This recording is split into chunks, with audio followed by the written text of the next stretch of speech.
Hi viewers, welcome to our channel. ప్రస్తుతం మనతో పాటు దాము బాలాజీ గారు సీనియర్ జర్నలిస్ట్ ఉన్నారు. వారితో ఒకసారి మాట్లాడదాం. సార్ నమస్కారం. నమస్తే సార్, హైడ్రా విషయంలో ఇప్పుడు ఒక రెండు కీలక పరిణామాలు చోటు చేసుకున్నాయి సార్. ఒకటి ఏంటంటే హైకోర్టు రంగనాథ్ గారి పైన సీరియస్ అయింది, వ్యక్తిగతంగా కోర్టులో హాజరు కావాలని కూడా చెప్పింది. మరి ఎందుకు సీరియస్ అయినట్టు, మరి కోర్టులో ఏం జరిగే అవకాశం ఉంది? మరోవైపు ఏమో పేద ప్రజల దగ్గర నుంచి దీనిపైన తీవ్రమైన వ్యతిరేకత వస్తుంది. వాళ్ళు తిరుగుబాటు కూడా చేస్తున్నారు. అంటే వాళ్ళు ఇల్లు కూల్చేసినందుకు విపరీతంగా సోషల్ మీడియాలో వాళ్ళ వీడియోలు వైరల్ అవుతున్నాయి. ఏడుస్తూ వాళ్ళు హైడ్రాని తిట్టిన విధానం కానివ్వండి. మరి ఇదే కంటిన్యూ అయితే ఏం జరిగే అవకాశం ఉంది? మొత్తంగా హైడ్రా విషయంలో మరి ఏం జరిగే అవకాశాలు ఉన్నాయి సార్? హైడ్రాకి సంబంధించి ముందు నుంచి కూడా అది వివాదాస్పదంగా ఉంది. ఇప్పుడు కూడా కొత్తగా కొన్ని రకాల పరిణామాలు చోటు చేసుకున్నాయి.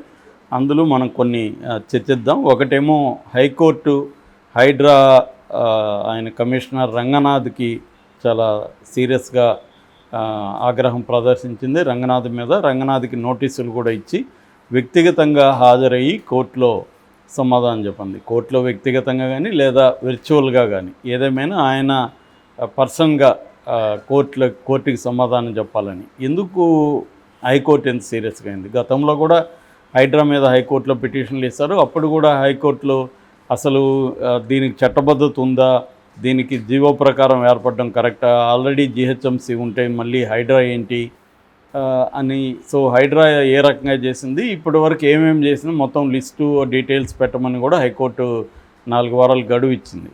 అయితే ఈ లోపల నిన్న ఏం జరిగిందంటే హైకోర్టులో నల్ల చెరువు కాదు అమీన్పూర్ పరిధిలో ఒక బిల్డింగ్ని కూలగొట్టింది హైడ్రా. ఆ బిల్డింగ్ ఆల్రెడీ కోర్టులో కేసు ఉంది, కోర్టులో నడుస్తుంది. అది చెప్పారు కూడా, ఓనర్స్ హైడ్రా వాళ్ళకి చెప్పారు ఆల్రెడీ కోర్టులో ఉందని చూపించారు కూడా. చూపించినా కూడా వాళ్ళు కూలగొట్టేసి వెళ్ళిపోయారు. దాంతో వీళ్ళు హైకోర్టుకి వెళ్ళారు. ఆల్రెడీ మేము చెప్పాము, మేము చూపించాము, కోర్టు పరిధిలో ఉంది, దీన్ని కూలగొట్టొద్దని, అవన్నీ మాకు సంబంధం లేదని కూల్చేసి వెళ్ళిపోయారు అనేది కోర్టుకి చెప్పారు. కోర్టు దాన్ని సీరియస్గా పరిగణించింది. దీనికి అంటే ఆల్రెడీ కోర్టు డిస్ప్యూట్లో ఉంటే మీరు ఎలా దాన్ని కొట్టేస్తారు అనేది కోర్టు ఆగ్రహం వ్యక్తం చేసింది. ఇప్పుడు రంగనాథ్ దానికి సమాధానం ఇచ్చుకోవాల్సి ఉంటుంది, ఎందుకు ఆయన ఇది చేశారని. అది కన్విన్స్ కాకపోతే కోర్టు మళ్ళీ హైడ్రా మీద ఏ చర్య తీసుకుంటుంది అనేది కూడా చూడాలి. అంటే వ్యక్తిగతంగా రమ్మనిందంటే కోర్టు చాలా సీరియస్గా తీసుకునిందని.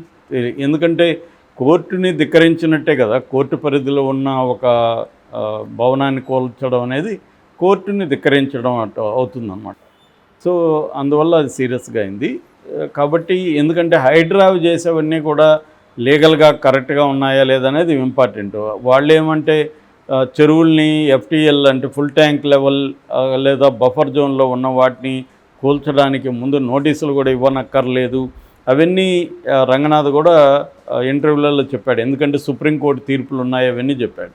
కానీ ఇక్కడ సమస్య ఏంటంటే ఆ ఎఫ్టీఎల్ పరిధిలో ఉందా లేదా, బఫర్ జోన్లో ఉందా లేదా అనేది ఎవరు నిర్ణయిస్తారు అనేది ఒక అంశం అయితే, రెండో అంశం వాళ్ళకి మరి బఫర్ జోన్లోనూ ఎఫ్టీఎల్ పరిధిలోనూ ఉంటే ఇదే ప్రభుత్వ వ్యవస్థలు వాళ్ళకి ఎలా పర్మిషన్లు ఇచ్చాయి అనేది కూడా రెండవ అంశం. సో ఈ అంశాల మీద కోర్టు ఇంటర్వ్యూన్ అవుతుంది. ఇది ఒక పరిణామం అయితే కోర్టు లీగల్గా. ఇక సామాజికంగా హైడ్రా అనేది ఎలాంటి పరిణామాల్ని చూపిస్తుందంటే, నిన్న పెద్ద ఎత్తున మూసీ పరివాహక ప్రాంతంలో మూసీ రివర్ని క్లీన్ చేసే కార్యక్రమంలో ఆపరేషన్ మూసీ అనే పేరుతో స్టార్ట్ అయింది. దీంతో వీళ్ళందరూ వెళ్ళిపోయి జిహెచ్ఎంసీ అధికారులు, హైడ్రా అధికారులు సర్వే చేయడం, మార్కింగ్ చేయడం మొదలుపెట్టారు. ముఖ్యంగా లంగర్ హౌసు, పురాణపూలు నుంచి రంగర్ హౌస్ ఆ పరిధిలో మార్కింగ్ చేయడం మొదలుపెట్టారు. ఆ ఏరియాలో వచ్చి ఆసం కాలనీ కావచ్చు, డిఫెన్స్ కాలనీ కావచ్చు, కిషన్ బాగ్, అసద్ బాబా నగర్, నంది ముసల్లెగూడ, ఈ ఏరియాల ప్రజలందరూ నిన్న పెద్ద ఎత్తున ఈ మార్కింగ్కి వ్యతిరేకంగా ధర్నాలు చేయడం, రాస్తారోకలు చేయడం, బహదూర్పుర తహసీల్దార్ ఆఫీసుని చుట్టుముట్టడం, పెద్ద ఎత్తున శాపనార్థాలు పెట్టడం, తర్వాత అధికారులని తరిమి పరిగెత్తించడం, ఇవన్నీ కూడా నిన్న చోటు చేసుకున్నాయి. ఇది ఒక సంచలనమైంది. మామూలుగా రేవంత్ రెడ్డి ఫస్ట్ తీసుకుని వచ్చినప్పుడు ఆయన హైడ్రాని ఫస్ట్ ఉపయోగించింది పెద్దవాళ్ళ మీద, ఎన్ కన్వెన్షన్ నాగార్జున మీద, తర్వాత తన కాంగ్రెస్ పార్టీలో నాయకుడైన పల్లం రాజు, ఆయన గతంలో మంత్రి కూడా, కేంద్ర మంత్రి, ఆయన తమ్ముడు ఆనంద్ రాజు మీద, తర్వాత శిల్పా మోహన్ రెడ్డి వైసీపీ నాయకుడు వాళ్ళ బిల్డింగులు, తర్వాత ప్రో కబడ్డీకి సంబంధించి అట్లాగే కొన్ని పాపులర్ విల్లాలని కూడా కూల్చేశారు. అంటే బిగినింగ్లో పెద్దవాళ్ళ మీద చేయబోతున్నారు, మొత్తం అన్ని పార్టీల్లో ఉండే పెద్ద స్థాయి వాళ్ళ మీద చేయబోతున్నాం అనేది చెప్పాడు. రేవంత్ రెడ్డి కూడా ఓపెన్గా చెప్పాడు. పెద్ద పెద్ద విల్లాలు ఫామ్ హౌస్లు కట్టుకున్నారు, అవన్నీ కూడా చెరువులను ఆక్యుపై చేసి కట్టుకున్నారు, దాన్ని నేను సహించను అని చెప్పాడు. అట్లాగే పేదల జోలికి కూడా వెళ్ళనని చెప్పాడు. పేదల జోలికి ఇప్పుడిప్పుడే మేము వెళ్ళము, వాళ్ళని ఎడ్యుకేట్ చేయించి వాళ్ళకి అర్థం చేయించి వాళ్ళకి ఆల్టర్నేటివ్ చూపి డబుల్ బెడ్రూమ్లు ఇస్తాం వాళ్ళకి, ఆ తర్వాతే మేము చేస్తామని కూడా రేవంత్ రెడ్డి క్లియర్గా చెప్పాడు. రంగనాథ్ కూడా క్లియర్గా అనేక ఇంటర్వ్యూల్లో మేము పేదల జోలికి వెళ్ళము, దానికి ఇంకా ఎవాల్వ్ అవుతుంది ప్రభుత్వ పాలసీ, ఇప్పుడైతే మేము పెద్ద స్థాయిలో వాళ్ళది మాత్రమే చేస్తున్నామని చెప్పాడు. కానీ ఆ తర్వాత ఏ పెద్ద స్థాయి నాయకులది కూలగొట్టలేదు. నిజానికి నోటీసులు వెళ్ళాయని చెప్తున్నారు. మొన్న కూడా మల్లారెడ్డి మా కాలేజీకి సంబంధించి నోటీసులు వచ్చాయని, అట్లాగే మన ఓవైసీ వాళ్ళ కాలేజీలు వాళ్ళ బిల్డింగులు కూలుస్తారని చెప్పారు. అట్లాగే పల్లా ఆయన రాజేశ్వర్ రెడ్డి వాళ్ళవి చేస్తున్నారు. తర్వాత కేటీఆర్ ఆయన లీజుకి తీసుకున్న గెస్ట్ హౌస్ అదే బినామీదే ఆయనదే అంటారు, ఏదేమైనా ఆయన కూలగొడతా ఉన్నారు. ఇవేవి జరగకుండా సడన్గా మిడిల్ క్లాసు పేదల మీదకి వెళ్ళినట్టుగా హైడ్రా కనిపిస్తుంది. ఇట్లు తిప్పి హైడ్రా మొత్తం ఇటు తిరిగింది. అంటే బుల్డోజరు వాళ్ళ మీదకి వెళ్ళకుండా వీళ్ళ మీదకి వెళ్ళింది. ఇక్కడ ఏదో పొరపాటు జరిగినట్టుగా అనిపిస్తుంది. నిజానికి వీళ్ళవేమి ఇప్పుడు నిన్న జరిగిన సంఘటనలో కోల్చలేదు వాళ్ళవేమి, కానీ మార్కింగ్ చేశారు. మార్కింగ్ ఎందుకు చేశారు? నెక్స్ట్ కూలగొట్టడమే కదా అనే దీంట్లో వాళ్ళు విపరీతంగా ఆందోళన చెందుతున్నారు. భయంకరంగా శాపనార్థాలు పెట్టారు. నిన్న చూస్తే వీడియోలు ఆవేదన వ్యక్తం చేశారు. ఒకరిద్దరు ఆత్మహత్య చేసుకుంటామని చెప్పారు. ఇంకో చోటైతే ఒక ముసలావిడ ఆత్మహత్య కూడా చేసుకొని చనిపోయింది. అది ఎక్కడంటే కోకటిపల్లిలో నల్ల చెరువు పరిధిలో ఉండే ఒక గుర్రంపల్లి శివయ్య, గుర్రంపల్లి బుచ్చమ్మ అనే ఇద్దరు ఉంటారు. వాళ్ళకి ఒక చిన్న ఇల్లు ఉంది. ఆ ఇల్లు 3 కూతుర్లకి కట్నంగా ఇచ్చారు. 3 కూతుర్లు ఆ ఇంట్లో పోర్షన్లు చేసుకొని ఉంటున్నారు. ఇప్పుడేమైంది, ఆ ఇల్లుని వీళ్ళు మార్క్ చేశారని చెప్తున్నారు. ఆ ఇల్లు కూడా కూలగొట్టేస్తారని ఆమె ఆందోళనతో, కూలగొట్టేస్తే నా 3 కూతుర్లు వీధుల్లోకి వెళ్తారు, వాళ్ళకు కూడా ఆడపిల్లలే ఉన్నారు అన్న ఒక బాధలో ఆమె ఫ్యాన్ కూరేసుకొని చనిపోయింది. దీనికి కూడా రంగనాథ్ సమాధానం ఇచ్చాడు. నిజానికి ఆ మిల్లును మేము మార్క్ చేయలేదు, కానీ ఆమె ఆందోళన చెందింది చుట్టుపక్కల ఉన్నాయని. దీనికి కారణం మళ్ళీ మీడియా కావచ్చు, కొంతమంది పనిగట్టుకొని హైడ్రా మీద ప్రచారం చేస్తున్నారని ఆయన మీడియా మీద, మిగతా వాళ్ళ మీద, ప్రతిపక్షాల మీదనే ఆయన కూడా ఆరోపించాడు. అట్లాగే ఈ ఓల్డ్ సిటీకి సంబంధించి ఈ మూసీ పరివాహక ప్రాంతానికి సంబంధించి కూడా రంగనాథ్ ఏమి క్లారిఫికేషన్ ఇచ్చాడంటే, మేము అసలు అవేవి కూలగొట్టము, ఓన్లీ మార్కింగ్ చేస్తున్నాము.